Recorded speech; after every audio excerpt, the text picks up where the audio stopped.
बिस्मिल्लाहिर्रहमानिर्रहीम। अस्सलाम वालेकुम दोस्तों, उम्मीद है तव्हां बिल्कुल ठीक ठाक होंदा, चाक चंगा भला होंदा। असांजी अवां सभिनी जे लाइ इहा दुआ होंदी आहे त अल्लाह रब्बुल इज़्ज़त तव्हांखे पंहिंजी हिफ़्ज़ो अमान में रखे। दोस्तों, हेरात में हिक सैयदज़ादी हुई, उन जे मुड़ुस जी वफ़ात थी वई त हूअ अकेली थी वई ऐं उन जा नंढड़ा बचड़ा हुआ त समरकंद तरफ़ उन सफ़र कयो, छो त हेरात में उनखे खाद खुराक जे सिलसिले में कुझु बि कोन हुयो ऐं बुखुनि काटण ते मजबूर हुई। इन जे करे हुन समरकंद सफ़र कयो। समरकंद में जॾहिं पहुती त उते माण्हुनि खां मालूम कई त हिते को रईस माण्हू, को ज़मींदार माण्हू आहे जंहिं ॾे मां वञा। त माण्हुनि उन्हनि खे ॿुधायो त हा, ॿ हिते रईस आहिनि, हिकिड़ो मुस्लमान आहे ऐं ॿियो मजूसी आहे। त उन इहो सोचियो त पहिरियां मुस्लमान ॾे हली थी वञा। मुस्लमान वटि वई ऐं उन जे घर में जॾहिं दाख़िल थी, उनखे चई त मां सादात आहियां ऐं आले रसूल सल्लल्लाहु अलैहि वसल्लम आहियां। मुंहिंजा ही हाल आहिनि, मुंहिंजा नंढड़ा बचड़ा आहिनि, मूंखे रहण जे लाइ छित कोन्हे का ऐं खाइण जे लाइ कुझु बि कोन्हे का, त मुंहिंजी मदद करियो। त उन चयुसि त हिते हर अहिड़ो गैरो हर रोज़ु अचे थो ऐं सभु अची चवंदा आहिनि त मां आले रसूल आहियां, मां सैयद आहियां, तो वटि का सनद आहे? त उन चयो त मां परदेसण आहियां, मूं वटि सनद किथां आई जो मां तव्हांखे सनद ॾेखारियां। ख़ैर, माई उतां उहा मायूस थी सैयदज़ादी वापसि निकिरी वई ॿाहिरि। ऐं जॾहिं ॿाहिरि निकिरी वई त उहा सिधो मजूसीअ जे घर वई। मजूसीअ खे वञी सॼी कहाणी ॿुधाई त मां हीअं सैयदज़ादी आहियां, सादात आहियां, मूंखे पनाह ॾिनी वञे। त उन फौरी तौर ते पंहिंजी घरवारीअ खे मोकिलियो त जल्दी वञु, हिन सां नंढड़ियूं ॿारियूं साण आहिनि, बचड़ा साण आहिनि, सर्दीअ जी मौसम आहे, जल्दी में घर में वठी अचो उन्हनि खे।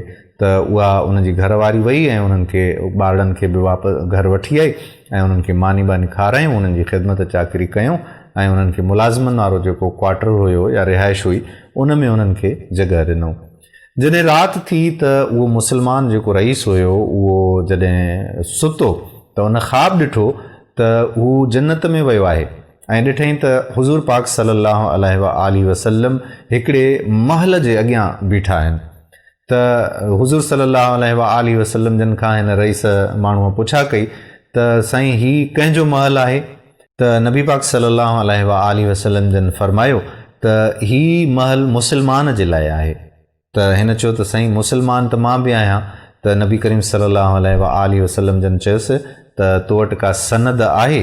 त ही हैरान थी वियो ऐं नबी करीम सल्लल्लाहु अलैहि वसल्लम जन फरमायो त तो वटि मुंहिंजी न्याणी तुंहिंजे घर हली आई हुई त तो उन खां सनद पई घुरी, निकिरी वञ हितां। दड़का ॾिनो जॾहिं त निकिरी वञ हितां, त हिन जी उते अखि खुली वई।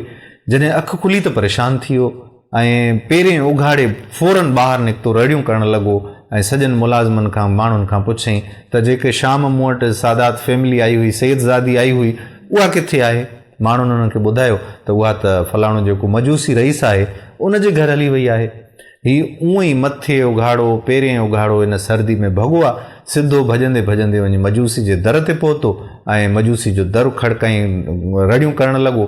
मजूसी निंड मां उथी ॿाहिरि उथी आयो ऐं चयईंसि त ख़ैर त आहे, हिन वक़्तु ख़ैर में आयो आहे? त चयईं त शाम जेका सैयदज़ादी हुई, हिकिड़ी सादात फैमिली हुई, उहे तव्हां वटि आया आहिनि, उहे मुंहिंजा महिमान आहिनि। असल में उहे मूंखे महिमान ॾियो त मां वठी वञा, मां पाण वटि उन्हनि खे रहाईंदुमि।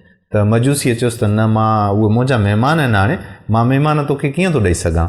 त हुन मुस्लमान रईस चयो त हीअं कर, मां 300 दीनार बि तोखे ॾियां थो, उहे दीनार तुंहिंजा थिया, मूंखे सिर्फ़ु इहा फैमिली ॾे त मां उन्हनि खे वठी वञा, पंहिंजे घर में वञी रहायां। त उन मजूसीअ चयुसि त ॻाल्हि ॿुध, मां अण ॾिठो सौदो कयो हुयो, हाणे मां ॾिसी चुको आहियां, ख़ुदा जो कसम मां तोखे हरगिज़ इहे महिमान न ॾींदुसि, मां उन्हनि खे पाण वटि रहाईंदुमि, छो त मां अखियुनि सां ॾिसी चुको आहियां। जॾहिं मां निंड पियुसि त ख़्वाब में मूं ॾिठो त तूं जन्नत में जेको आहे नबी करीम सल्लल्लाहु अलैहि वसल्लम जन जे साम्हूं पहुतो आहीं ऐं उते तोखे दड़का पई मिलिया त हितां निकिरी वञ, तो उन्हनि खां सनद घुरी आहे। उन टाइम उन खां बाद में जॾहिं तोखे दड़का ॾेई कढियो वियो त मूंखे नबी करीम सल्लल्लाहु अलैहि वसल्लम जन फरमायो त तो मुंहिंजे न्याणीअ जी इज़त रखी आहे, इन जे करे अल्लाह ताला इहो फ़ैसिलो कयो आहे त तोखे ऐं तुंहिंजे ख़ानदान खे बख़्श कयो थो वञे ऐं तव्हांजे पूरे ख़ानदान जे लाइ जन्नत जो ऐलान कयो थो वञे। उनखां पोइ मूं जीअं अखियूं खोलियूं आहिनि त असां सभु मुस्लमान थी चुका आहियूं, अल्हम्दुलिल्लाह असां कलमो पढ़ी चुका आहियूं। मां त तोखे हरगिज़ हाणे इहा फैमिली मोटाए न ॾींदुसि ऐं उहो मायूस थी मोटी वियो। सो दोस्तों, अल्लाह ताला असांखे सही रस्ते ते हलण जी तौफ़ीक़ अता फ़रमाए, नबी करीम सल्लल्लाहु अलैहि वसल्लम जे सुन्नतुनि ते हलण जी तौफ़ीक़ अता फ़रमाए ऐं आले मुहम्मद सल्लल्लाहु अलैहि वसल्लम जी इज़्ज़त ऐं उन्हनि जी आबरू बचाइण जी तौफ़ीक़ अता फ़रमाए ऐं उन्हनि सां हुस्न सलूक करण जी तौफ़ीक़ अता फ़रमाए। इहो न सोचो त ही साम्हूं वारो जेको आहे उन जा अमल कहिड़ा आहिनि। अमलनि जो दारोमदार जेको आहे उन जे ऐं अल्लाह जे विच में आहे। उहो मामिलो अल्लाह ऐं उन्हनि जे विच में आहे। पर असांखे, छो त नबी करीम सल्लल्लाहु अलैहि वसल्लम जन जा ॿचड़ा आहिनि, त असांखे उन्हनि जी ताज़ीम करणु घुरिजे। उमेदु आहे त तव्हांखे वीडियो पसंदि ज़रूरु आई हूंदी ऐं पंहिंजे दोस्तनि सां शेयर बि कंदो। हिन पेज ते हर रोज़ु असां जे लाइ केतिरा ई किस्सा कहाणियूं खणी अचूं था। उमेदु आहे त तव्हांखे सभु पसंदि ईंदियूं हूंदियूं ऐं पंहिंजे दोस्तनि सां शेयर बि कंदव, दोस्तनि खे इनवाइट बि कयो त उहे बि अचनि ऐं हिन पेज ते उहे बि अची ऐं हिन पेज खे फॉलो कनि। सो असांजो यूट्यूब जो चैनल बि आहे ऐं पेज बि आहे साॻे नाले सां। अगली वीडियो में वरी मिलंदासीं कंहिं ॿी कहाणीअ सां।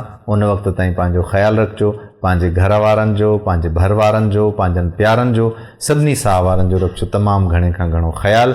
ऐं दुआ जे लाइ जॾहिं हथ खणो त पंहिंजे मेज़बान क़ादिर बख़्श कलोड़े खे बि न विसारिजो। मोकिलाणी कोन्हे का, सदाईं गॾु ई गॾु। अल्लाह निगहबान।